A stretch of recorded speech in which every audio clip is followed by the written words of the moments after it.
The old wall clock ticked past 2:17 in the morning. Freya Lang sat completely alone inside Harbor Loaf.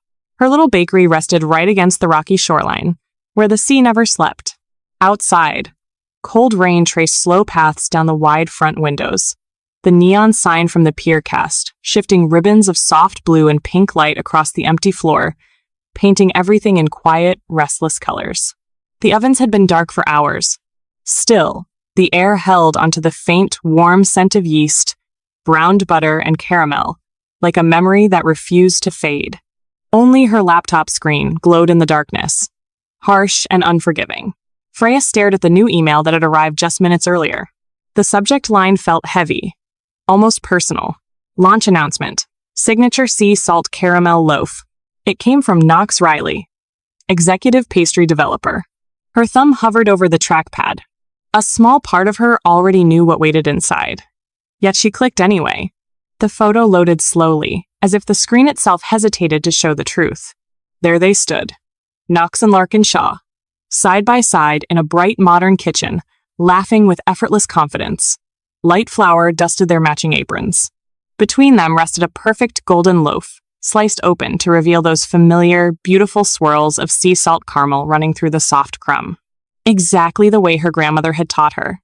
On this very counter, with these very hands, the caption sat below the image in clean, proud letters. Our new legacy begins.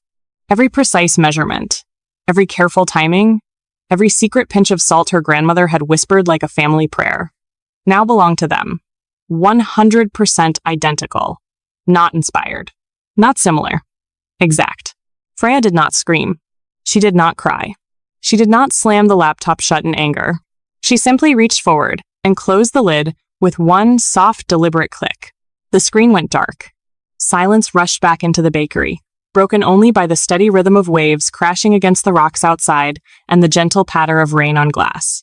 Freya's eyes moved slowly to the last loaf of the day, still sitting on the cool marble counter. Its crust had lost its golden shine hours ago. The sea salt crystals on top looked dull now, almost tired. She stared at it for a long moment. Then her voice came, low and rough, barely louder than the rain. They just stole my soul, and signed their names on it. Her hands rested quietly in her lap. They trembled, only a little. Not from rage, but from something much deeper. Something that had been cracking slowly for months and finally split open tonight. 4 years. 4 years of rising before dawn to stand beside him at this counter. 4 years of sharing late-night conversations over fresh coffee while the dough rested. 4 years of opening her heart and her family recipes to the man she believed would build a future with her. She had trusted him completely. She had believed every time he smiled and said, "This is ours, Freya. We're creating something real." Now that same smile lived in someone else's bright kitchen. He called it their legacy. A sharp, quiet ache bloomed deep behind her ribs. The kind of pain that does not shout or break things. It simply sits there, heavy, making each breath feel harder than the last. Freya pressed one palm flat against her chest, as if sheer will could hold the broken pieces together. Memories flickered unwanted through her mind. Knox's warm laugh echoing off these walls at 5 in the morning. The way his arms would slide around her waist while she kneaded dough. The gentle kiss he once placed on her flour-dusted forehead when he called her his secret ingredient. All of it tasted bitter tonight. All of it felt poisoned. She closed her eyes briefly. When she opened them again, the closed laptop sat there like a silent witness to everything she had lost. What does a woman do when the man she loved most in this world takes the one thing her grandmother left her and sells it as his own? 2 weeks had passed since that midnight email. The silence inside Harbor Loaf felt heavier than any noise Freya had ever known. Mornings that once hummed with the sound of timers and laughter now stretched long and empty. The oven stood cold for days at a time. Only the faint scent of old yeast clung to the walls. A ghost of what used to fill the air every dawn. Freya arrived before sunrise, as always. She unlocked the door with the same key she had used for years. But the moment she stepped inside, the quiet hit her like a wave. No early customers waiting with sleepy smiles. No familiar voices calling out orders. Just the echo of her own footsteps on the wooden floor. The big national chain had launched their signature Sea Salt Caramel Loaf, with loud advertisements everywhere. Billboards along the coastal highway, posts flooding social media, even the local radio station played their cheerful jingle. People were curious. They wanted to taste what everyone was talking about. And they stopped coming to Harbor Loaf. Freya noticed it slowly at first. Then, all at once, Mrs. Evelyn Hart, who had come every Tuesday for 12 years, now walked past the window without stopping. A few loyal regulars still tried, but their visits grew fewer and farther between. The line that used to stretch out the door had vanished. Knox had disappeared completely. Every message she sent went unanswered. Calls went straight to voicemail. He had blocked her on every platform. Not a single word. Not even a weak explanation. Just nothing. That silence hurt more than any argument ever could. Wren Holloway moved quietly around the kitchen, trying to keep things alive. She had been with Freya since the very first week Harbor Loaf opened its doors. Now she wiped down counters that barely needed cleaning, her eyes red from holding back tears she didn't want Freya to see. Wren would glance at her friend, open her mouth as if to speak, then turn away and continue working in heavy silence. In the back corner, Sage Mercer, the 19-year-old apprentice with wide, nervous eyes, stood beside the nearly empty ingredient shelves. She stared at the dwindling bags of flour and the half-used jars of sea salt biting her lip. The girl wanted to ask what was happening. She wanted to offer help. But every time she looked at Freya's face, the words died in her throat. So she simply stood there, small and uncertain, afraid to make the pain worse. Freya worked like a machine. She measured. She mixed.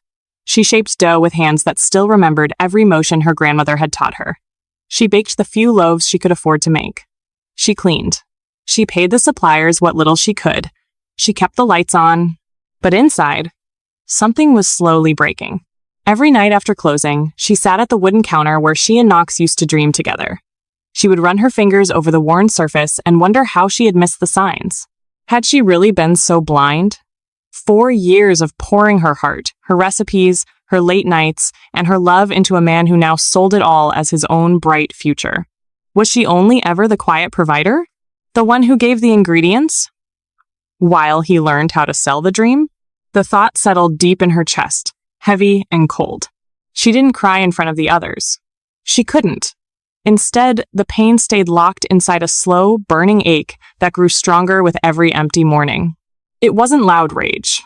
It was quieter, deeper.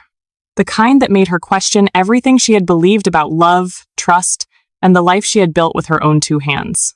Freya would pause sometimes, flowers still on her sleeves, and stare out at the sea through the rain-streaked window. The waves kept rolling in, steady and indifferent. She felt small against them, alone in a way she had never felt before. Wren would catch her in those moments and offer a gentle touch on the shoulder. Sage would quietly refill the water pitcher, saying nothing. Their presence was the only warmth left in the bakery. Yet even their kindness couldn't stop the slow unraveling. Freya was losing the bakery her grandmother had left her. She was losing the future she had imagined. And worst of all, she was losing the last pieces of who she thought she was. The oven stayed empty most days now. The silence grew louder. And deep down, beneath the exhaustion and the hurt, a different feeling began to stir. Not yet anger, not yet hope. Just a quiet, stubborn question that refused to leave her alone. How much more would she have to lose before she finally decided to fight back? And in the quiet emptiness of those cold ovens, the first cracks of that strength were beginning to show. The rain had been falling steadily all afternoon, turning the street outside Harbor Loaf into a mirror of gray sky and wet pavement. Freya was wiping down the empty display case when the bell above the door gave a soft, familiar chime. She looked up. Mr. Donovan Pierce stood in the doorway, shaking rain from his old wool coat. He was 78 now, shoulders slightly stooped, but his eyes still carried the same sharp kindness she remembered from childhood visits to her father's study. In his right hand, he carried an old leather briefcase, worn at the edges, the brass clasps dulled by decades of use. He didn't offer a hug. He didn't say, "I'm sorry." He simply stepped inside, closed the door behind him, and set the briefcase on the wooden counter with a quiet thud. "Freya," he said, his voice low and steady like distant thunder. "We need to talk." He opened the case and pulled out a thin folder. The papers inside were yellowed at the corners, carefully clipped together. He slid them across the counter toward her. Freya's hands paused mid-motion. She stared at the documents as if they might burn her. It was the partnership agreement she and Knox had signed 4 years ago. She recognized her own signature at the bottom, young and hopeful. And right beside it, Knox Reilly's. Mr. Pierce didn't rush her. He waited while she turned the pages slowly. "There," he said gently, tapping one paragraph with a wrinkled finger.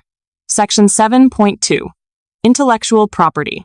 All recipes, formulas, and processes created by you during the partnership remain your sole property. He signed it. We both know he understood exactly what he was agreeing to. Freya's breath caught. She read the words again, slower this time. Every line felt heavier than the last. Outside, the rain continued its steady rhythm against the windows. The bell chimed again. Mrs. Evelyn Hart stepped inside, shaking water from her umbrella. At 78, she moved with careful dignity, but her eyes were bright with quiet fire. She had been coming to Harbor Loaf longer than Freya had owned it. "I won't stay long, dear," the old woman said, her voice soft but clear. "I just wanted you to know. The whole town is talking. They're saying the big chain stole your grandmother's recipe. People remember. They remember how your bread tasted before any of this happened." Mrs. Hart placed a gentle hand on Freya's arm for just a moment, then turned and left as quietly as she had come. The door closed behind her with another soft chime. Freya stood very still. Something shifted inside her chest, small, fragile, and terrifying all at once. It wasn't anger yet. It was thinner than that. A single thread of light cutting through weeks of heavy darkness. Hope. And right beside it, sharp and cold, fear. She looked down at the contract again. Her fingers traced the edge of the paper. Memories rushed in, uninvited Knox, sitting across this very counter, smiling as they signed the papers together, promising each other this was only the beginning. His hand warm over hers, his voice full of excitement. Now those same hands had taken everything and walked away without looking back. Freya swallowed hard. "I don't want to scream about this on the internet," she said quietly, almost to herself. "I don't want to drag his name through the mud for everyone to see. Her voice faltered. Mr. Pierce waited, patient as ever. "I just want what's mine," she finished. "I want to protect this place. For my grandmother, for Wren, for Sage, for everyone who still believes in what we do here." The old lawyer nodded once, slowly. "Then we start here," he said, resting his hand lightly on the folder. "Quietly. Properly. The way your father would have wanted." Freya felt her heart beating too fast. Part of her wanted to push the papers away, to pretend none of this had happened, to keep baking in silence until the pain finally dulled. Another part, smaller, but growing, wanted to stand up straight for the first time in weeks. She was tired of being the one who lost everything while staying quiet. Still, the fear remained. The fear of what opening this door might mean. The fear of facing Knox again, even through lawyers. The fear that fighting for her recipes might finally kill the last soft memories she still carried of the man she once loved. Mr. Pierce closed the briefcase with a gentle snap. "You don't have to decide everything today," he said. "But the longer we wait, the harder it becomes to prove what's yours." Freya looked around her empty bakery. The cold ovens, the half-empty shelves. Wren quietly organizing the back room. Sage pretending to study a recipe book while stealing worried glances her way. She thought of her grandmother's hands guiding hers in this very spot so many years ago. For the first time in many days, Freya felt something besides heavy sorrow. A quiet, trembling resolve. She wasn't ready to call it revenge. She wasn't even sure she was ready to fight. But she was no longer willing to simply sit in the ashes and wait for everything to disappear. And on that rainy afternoon, with an old briefcase and a few yellowed pages on the counter, that moment had finally arrived. The rain had stopped, but the air still carried its weight. Freya Lang stood behind the counter of Harbor Loaf with her hands resting on the old wood, breathing slowly. Something inside her had shifted after Mr. Pierce left that rainy afternoon. The heavy sorrow was still there, but it no longer filled every corner of her chest. In its place grew a quiet, steady resolve. She made her decision without fanfare. No shouting, no public posts, no dramatic confrontation, just paperwork. Careful, deliberate, unshakable. Mr. Donovan Pierce returned the next morning with fresh documents. Together, they worked at the small table in the back, carefully building the case. Freya pulled out old notebooks from her grandmother's time pages, filled with handwritten recipes, dates, and little notes in faded ink. Each one proved the Sea Salt Caramel Loaf had been born in this bakery long before Knox ever walked through the door. Wren Holloway took on the quiet task of reaching out to former suppliers. She spent hours on the phone, her voice calm and professional, requesting old invoices and delivery records. Every time she hung up, she would glance at Freya with a small nod, as if to say, "We're gathering strength." Sage Mercer, the 19-year-old apprentice, handled the digital side with surprising focus. She sat cross-legged on the floor with her laptop, carefully saving screenshots and archived posts where Knox and Larkin had proudly displayed their exclusive recipe. Her fingers moved quickly, but her eyes often flicked toward Freya with worry. She was young, yet she understood the stakes. Mrs. Evelyn Hart became their unexpected anchor.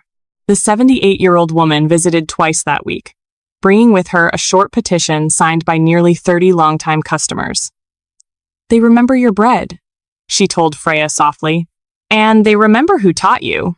Freya listened to them all. She spoke little, but she worked without stopping. Each evening, after the others had gone home, she would sit alone with the growing pile of evidence. Her fingers would trace the edges of the old notebooks, and memories would surface uninvited. Knox's excited voice when they first tested the caramel swirl together, the way he once kissed her cheek and said the recipe was their future. Those moments now felt distant, like scenes from someone else's life. The ache was still there, deep, familiar, but it no longer paralyzed her. Instead, it fueled a calm that almost frightened her. On the 10th day, Freya sat down and wrote the letter herself. Her handwriting was steady. The words were polite, clear, and final. She requested that Knox and the national chain immediately cease all use of her signature recipes, especially the Sea Salt Caramel Loaf. She proposed a 60-day window to negotiate fair compensation for the damage done to her business. She attached the supporting documents Mr. Pierce had helped organize. No accusations, no anger in the language, only facts. When she sealed the envelope, her hands trembled for just a second. She paused, staring at her own reflection in the dark window. Was she really doing this? Was she ready to face the man she had once loved more than anything?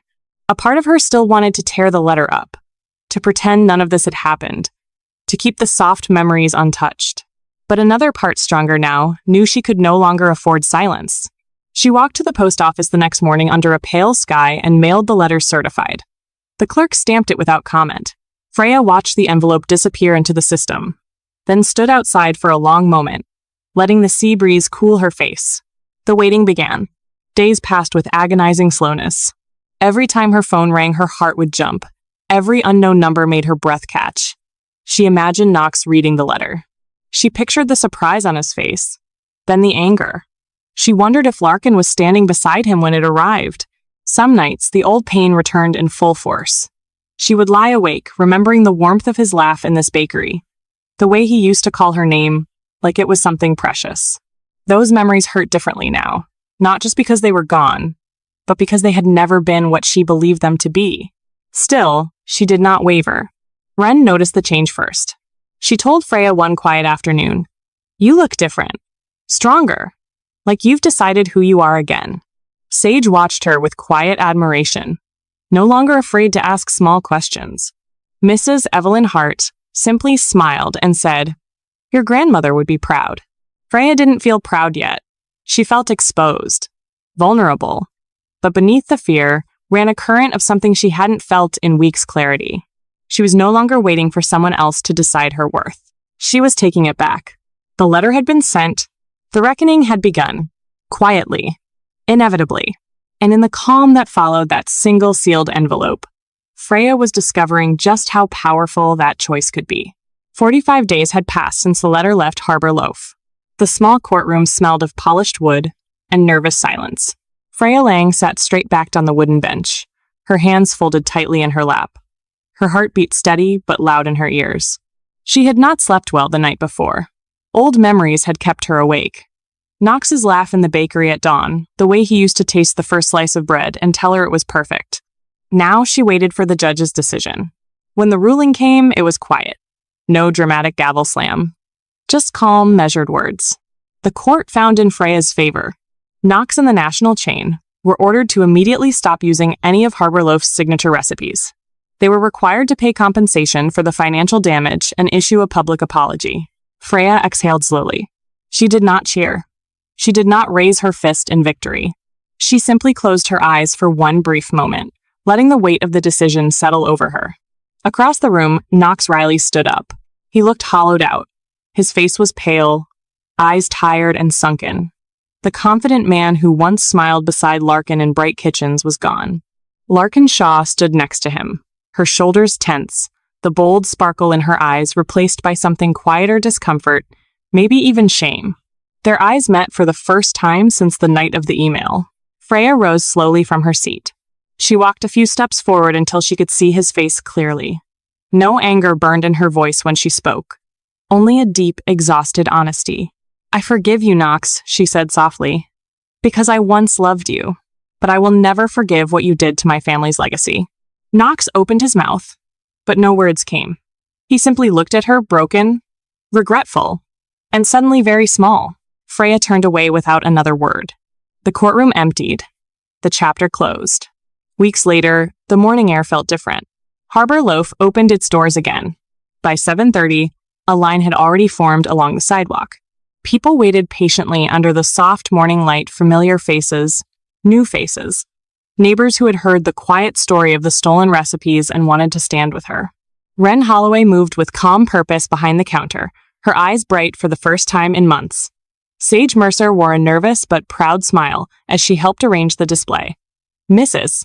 Evelyn Hart sat near the window in her usual chair, watching everything with quiet satisfaction. Freya stood in front of the ovens. Her hands trembled slightly as she turned the dial and heard the familiar click of the flame igniting. The ovens began to warm the first time in many long months. She took a deep breath. Then she started the first batch exactly the way her grandmother had taught her.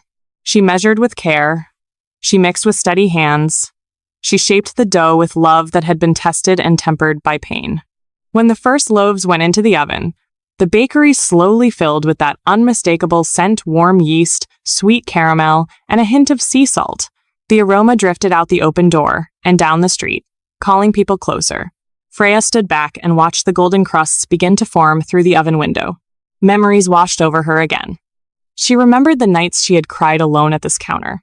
The fear that she would lose everything her grandmother had left behind.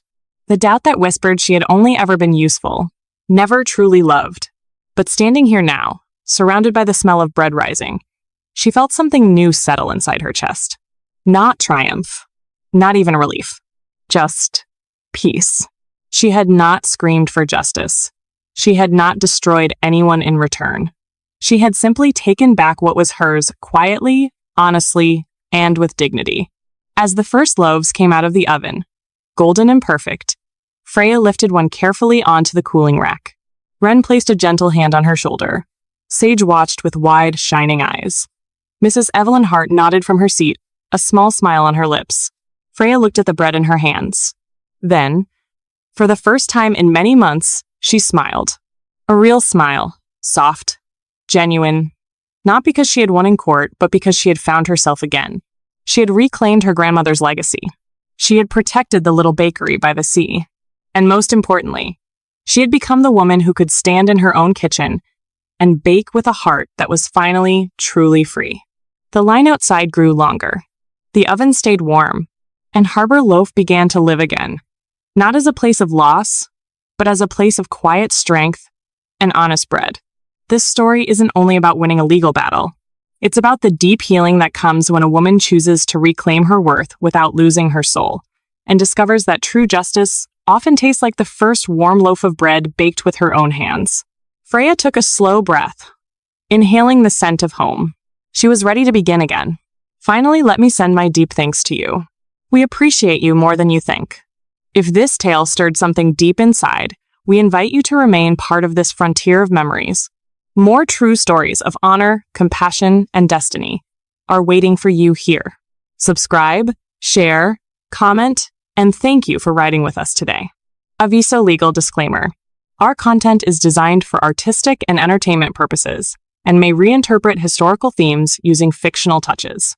We apply AI tools thoughtfully only to support production, while keeping human supervision over editing, emotional tone, and narrative coherence. We always comply with regulatory guidelines for AI-based media and avoid deepfake practices or identity manipulation. All supporting components remain legally sourced. Please ask for authorization before sharing or adapting any segment. Your respect makes it possible for us to continue telling meaningful stories.